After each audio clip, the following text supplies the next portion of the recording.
saya. Pak Prabowo coba angkat saya jadi ketua KPK, Pak. Angkat saya jadi ketua KPK, Pak. Habis mereka semua.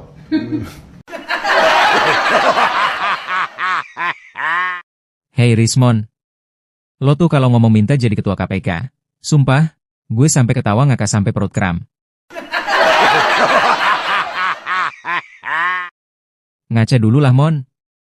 Gelar lo aja masih misteri, lebih misterius daripada hasil sidang MK. Universitas Yamaguchi aja udah klarifikasi. Halo, kita nggak pernah tuh keluarin ijazah S3 atas nama Rismon.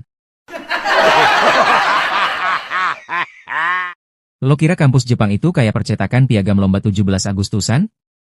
Bisa pesen via fotokopian? Bro, lo ngotot mau jadi ketua KPK tuh kayak maling minta jadi satpam. Lo tuh nggak pantas jadi ketua KPK, pantesnya jadi ketua KPKKP, komunitas pecinta karangan palsu. KPK itu lembaga buat nangkep maling negara, Mon. Sedangkan lo, ijazah aja masih maling identitas akademik. Kalau lo beneran jadi ketua KPK, koruptor bisa tepuk tangan, mereka lega, tenang guys, bosnya aja udah lebih jago ngibul dari kita. Serius Mon, minta jadi ketua KPK dengan reputasi kayak lo tuh sama aja kayak badut topeng minta diangkat jadi hakim MK. Lo itu bukan solusi, lo itu malah jadi bahan hiburan, tontonan kocak. Bayangin kalau lo disumpah jabatan. Demi Allah saya bersumpah. Kampus Jepang dari jauh langsung teriak, "Wai, jangan bawa-bawa nama kami ya." Rismon, please lah, jangan kebanyakan mimpi. Lo itu ibarat aplikasi bajakan. Tampilannya keren tapi isinya penuh virus. Lo mau mimpin lembaga anti korupsi? Yang ada nanti jadi lembaga anti wifi, disconnect terus. Udah Mon, tolong sadar diri. Jangan kebanyakan ngayal, lo tuh cocoknya bukan jadi ketua KPK, tapi jadi brand ambasador kertas ijazah palsu. Rismon ini pengangguran intelektual gagal upgrade, tiap hari ribut kayak toa rusak, ternyata cuma ngarep cipratan jabatan dari penguasa. Ibarat belatung ditumpukan sampah, makin bau makin betah, makin busuk makin doyan. Dia bukan sosok pejuang, tapi lebih mirip kecoa got, muncul pas malam, lari terbirit-birit kalau kena cahaya, dan tetap nyisa bau amisnya. Lucunya lagi, gaya ngomongnya kayak kodok di selokan, ribut terus malam-malam, padahal kalau siang diem karena takut diinjek. Kalau orang model begini sok minta jabatan, itu sama aja kayak kita disuruh makan sate tikus got, bikin muntah duluan sebelum sempat dikunyah.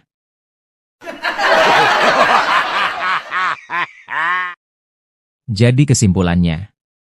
Hey Rismon, kalau mau dihormati, buktikan dulu ijazah lo asli. Jangan sok suci minta kursi KPK, sementara lo sendiri udah duduk di kursi maling intelektual. Pernah dengar gak ada seorang pakar yang kelihatannya hebat banget, ujung-ujungnya malah hancur lebur gara-gara senjatanya sendiri?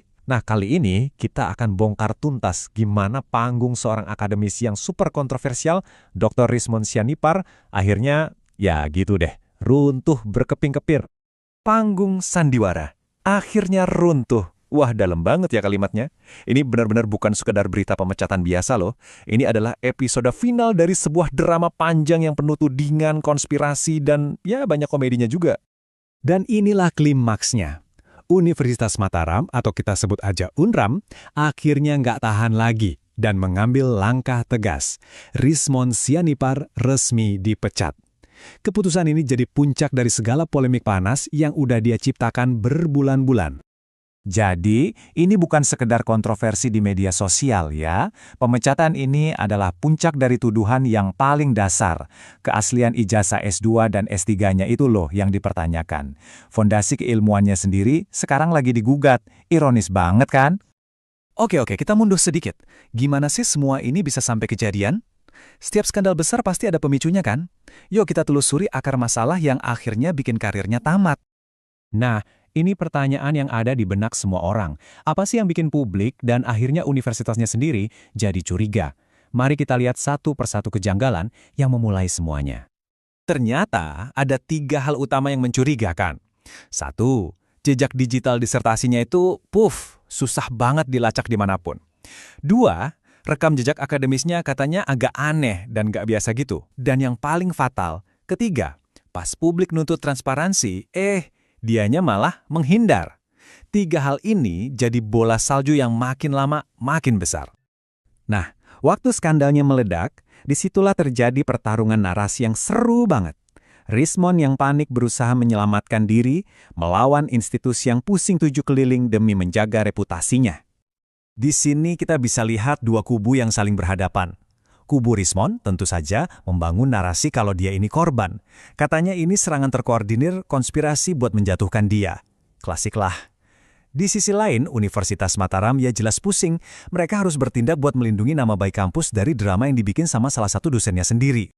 Pada akhirnya, UNRA mengambil jalan aman. Dengan mecat Rismon, mereka seolah-olah bilang, udah ya, ini bukan masalah kami lagi. Sekarang semua beban pembuktian ada di pundak Rismon sendiri. Silahkan berjuang sendirian. Dan sampailah kita di bagian paling seru dari cerita ini. Sebuah pelajaran berharga tentang gimana senjata bisa makan tuan. Kita sebut saja efek bumerang. Sesederhana ini, sosok yang dikenal paling vokal, paling getol mempertanyakan keaslian ijazah orang lain, sekarang malah jadi pihak yang keasliannya paling dipertanyakan. Plot twist yang luar biasa kan? Jadi gimana bumerang ini bekerja? Gini ceritanya. Langkah pertama, Rismon membangun panggung dengan cara menyerang ijazah tokoh publik. Langkah kedua, publik yang nonton ternyata pinter. Mereka pakai metode yang persis sama buat nyerang balik dia. Dan hasil akhirnya, ya gitu deh, dia kehilangan satu-satunya hal yang bikin dia didengar, status akademisnya. Kutipan ini pas banget buat nutup bagian ini. Senjata yang dulu dia bangga-banggakan buat menyerang orang lain, sekarang malah jadi senjata yang menghancurkan karirnya sendiri. Kena telak. Oke, jadi setelah pemecatan ini, apa yang tersisa? Mari kita lihat konsekuensi jangka panjang dari runtuhnya panggung sang pakar ini. Kerugian yang dia alami bisa dibilang total. Jabatan akademisnya 100% hilang. Perisai institusi yang selama ini melindunginya lenyap juga. Dan yang paling parah, kredibilitasnya di mata publik hancur lebur.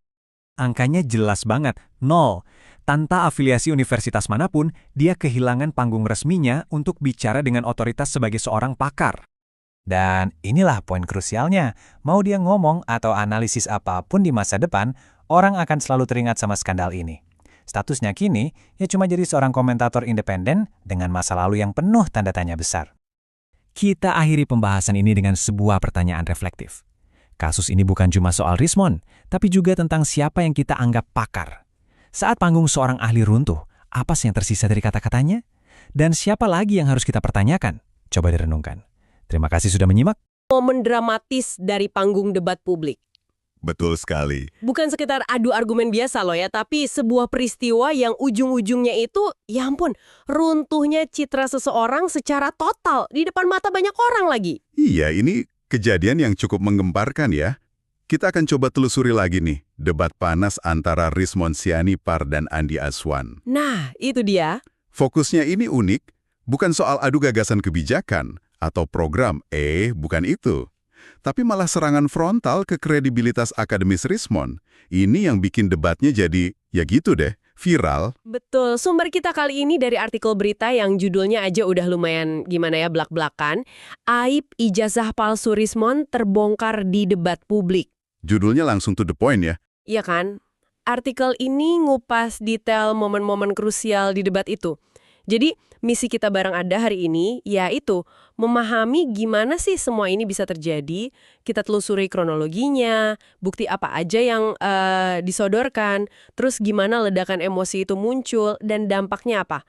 Oke, siap ya? Mari kita mulai bedah kasus ini. Sip.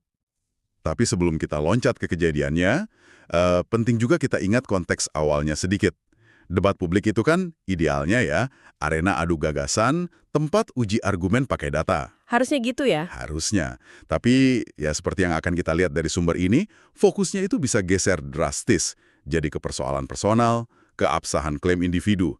Nah, Rismon Sianipar ini, kalau menurut laporan yang kita pegang, dia tuh dikenal punya persona yang sangat pede, bahkan kadang kesannya arogan gitu.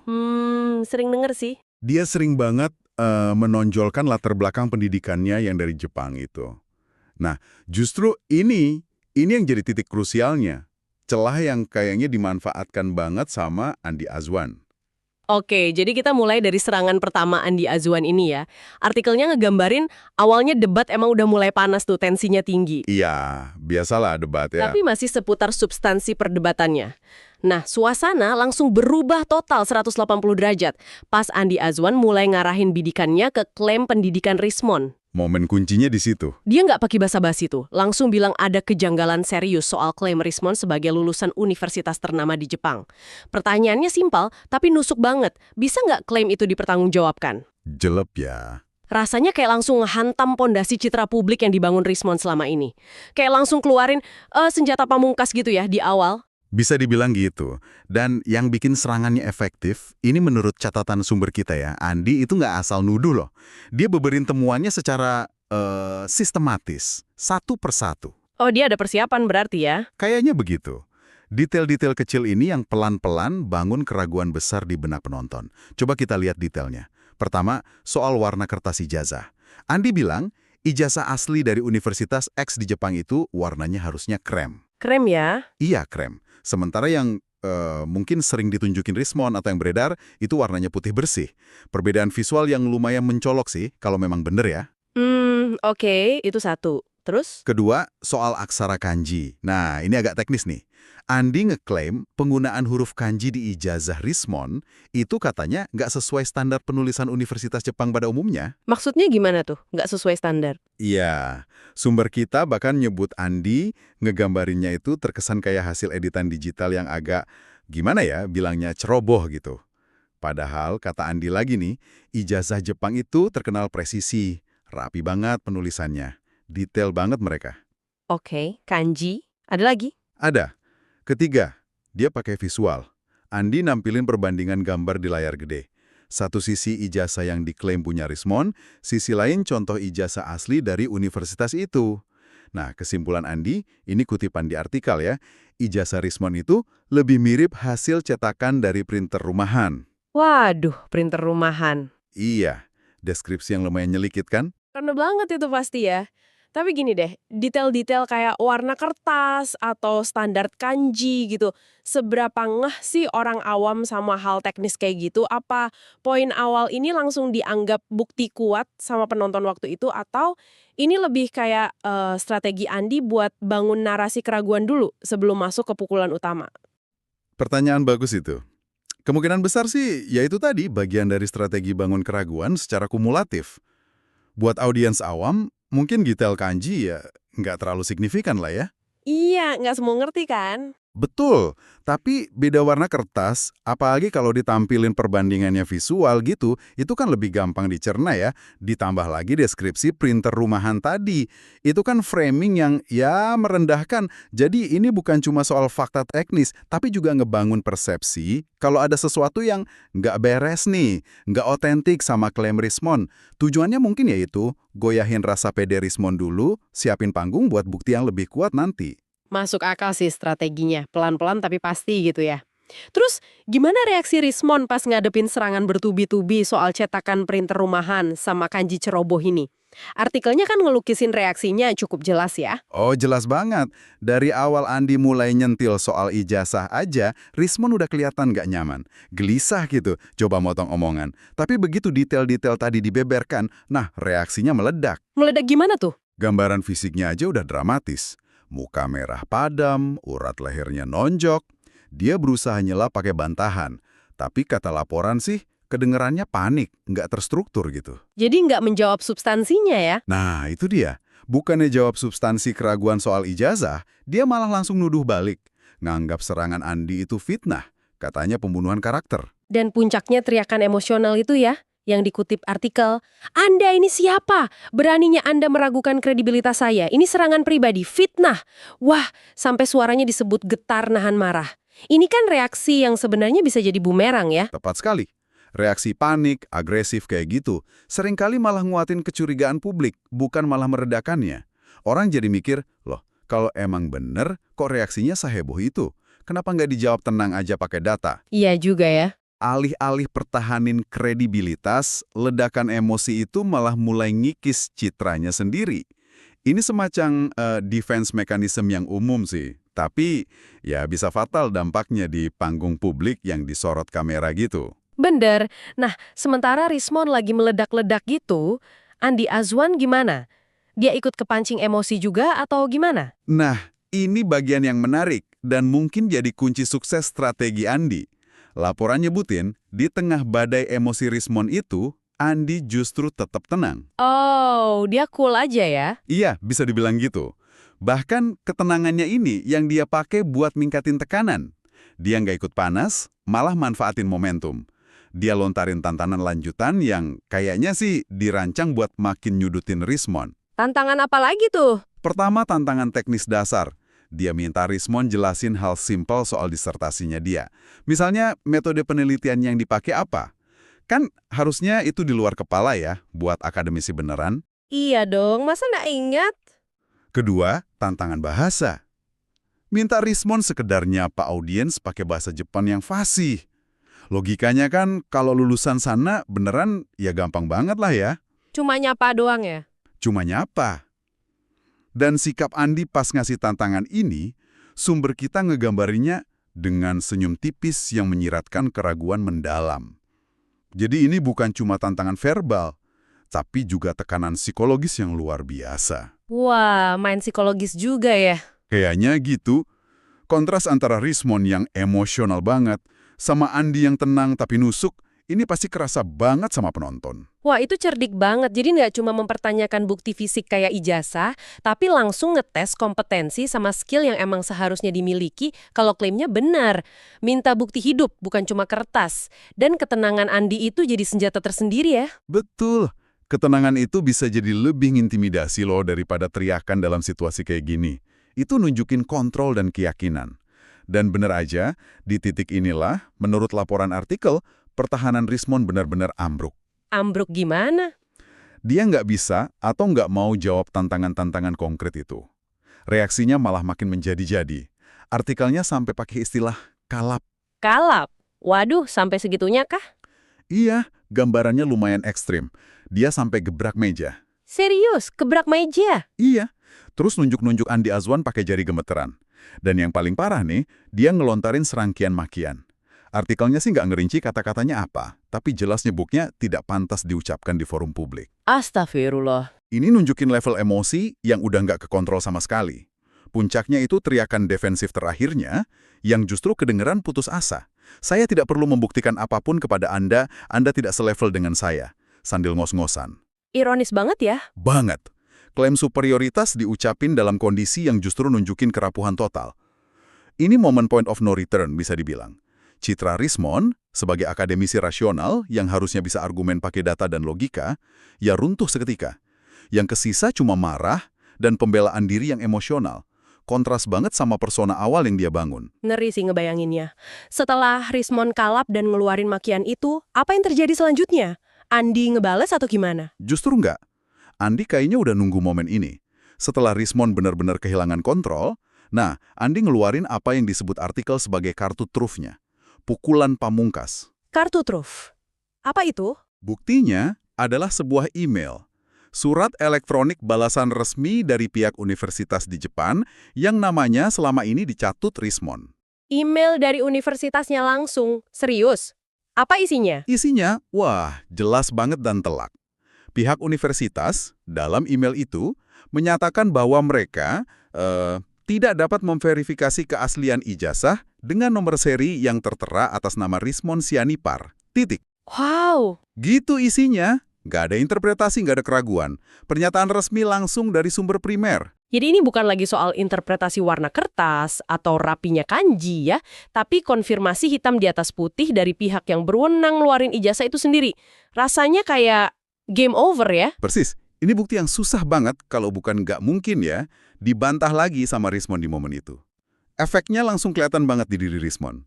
Reaksinya terhadap email ini digambarin sangat-sangat dramatis sama artikel. Gimana reaksinya? Setelah tadi marah-marah meledak gitu, terus ada bukti email ini, apa yang terjadi? Perubahannya drastis banget. Mukanya yang tadi merah padam karena marah, sekarang berubah pucat pasi.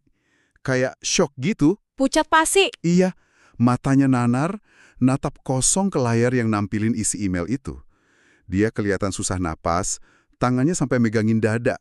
Tubuhnya bahkan mulai limbung, terhuyung, sampai kru panggung disebut udah siaga di dekatnya, takut dia pingsan. Ya ampun. Dan yang mungkin paling bikin sedih ya, dia kehilangan kata-kata. Artikel nyebut dia coba ngomong, saya, tapi yang keluar cuma suara erangan lirih. Lenyap sudah itu citra arogan, citra pede. Yang kesisa di panggung saat itu, ya sosok yang rapuh, kalah telak. Aduh. Di balik semua klaim akademis dan drama debat publik ini, ya kita juga jadi saksi sebuah tragedi personal yang kebuka di depan mata orang banyak. Kontras antara arogansi pas datang sama kerapuhan total di akhir momen itu bener-bener luar biasa sih. Bisa dibayangin sih betapa hancurnya mental seseorang dalam situasi kayak gitu ya. Dari puncak pede, kelempar ke titik terendah dalam hitungan menit, diliatin semua orang. Terus gimana akhir debatnya? Apa langsung bubar? Ya, ngelihat kondisi Rismon yang udah diambang kolaps gitu ya, fisik maupun mental, moderator akhirnya mutusin buat hentiin sementara acara debat. Situasinya udah nggak kondusif banget buat lanjut. Tapi, ya itu tadi, kerusakannya udah terjadi. Damage was done, kata orang bule. Udah terlanjur ya? Udah terlanjur. Publik udah nyaksiin langsung momen kehancuran kredibilitas Rismon. Artikel nyimpulin ini sebagai momen di mana klaim Rismon sebagai pakar internasional itu hancur lebur. Bener-bener dikuliti hingga ke tulang. Bukan sama opini loh, tapi sama pertanyaan metodis dan data konkret dari Andi Azwan. Panggung debat itu jadi saksi bisu runtuhnya reputasi dalam sekejap.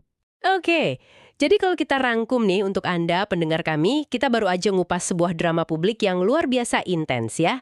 Mulai dari serangan terstruktur Andi Azwan ke klaim ijazah Rismon, terus detail-detail spesifik soal kejanggalan ijazahnya, lalu reaksi emosional Rismon yang lepas kendali, dari bantahan panik, teriak, makian, sampai akhirnya muncul bukti email pamungkas dari universitas yang ngehancurin klaimnya. Iya, bukti yang nggak bisa dibantah lagi. Dan berujung pada kondisi Rismon yang nyaris pingsan di panggung. Benar-benar rangkaian peristiwa yang cepat dan dramatis banget. Nah, apa nih yang bisa kita ambil dari sini?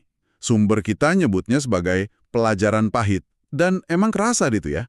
Ini bukan sekedar cerita soal dugaan ijazah palsu doang. Lebih dalam lagi, ini kayak studi kasus tentang gimana fondasi sebuah klaim itu diuji di ruang publik. Fondasi klaim ya? Iya. Gimana sebuah citra yang dibangun megah gitu, kalau ternyata dasarnya goyah atau nggak bener, ya bisa runtuh seketika pas dihadapin sama pembuktian dan pertanyaan kritis. Kontras antara Rismon yang datang dengan kepala tegak penuh pede, sama Rismon yang harus ninggalin panggung nanggung malu, itu nyolok banget. Ini ngegarisbawahi betapa pentingnya integritas, kesiapan buat mempertanggungjawabkan apa yang kita klaim. Apalagi buat figur publik ya, reputasi itu rapuh ternyata. Bener banget, pengingat yang keras ya tentang pentingnya jujur dan bukti yang bisa diverifikasi, bukan sekedar klaim atau cerita doang. Tentu aja, insiden ini jadi pengingat soal pentingnya verifikasi dan integritas. Tapi mungkin ada pertanyaan lanjutan nih, yang bisa kita renungkan bareng-bareng setelah nyimak kasus ini. Apa tuh? Di era informasi sama disinformasi yang serba cepat kayak sekarang ini, gimana sebaiknya kita sebagai audiens nyikapin perang klaim dan adu bukti kayak gini di ruang publik? Pertanyaan bagus tuh. Gimana kita bisa bedain antara kritik yang emang valid, yang basisnya data, sama serangan yang mungkin lebih personal sifatnya, atau cuma pengen ngejatuhin aja, ad hominem. Dan yang gak kalah penting, gimana kita nilai kredibilitas seseorang pas reputasinya diserang habis-habisan kayak gini? Kapan bukti dianggap cukup? Apa ada konteks lain yang perlu kita pertimbangin juga? Wah, iya ya. Sebuah refleksi yang mungkin penting buat Anda bawa pulang setelah sesi kita kali ini ya, buat dipikirkan lebih lanjut.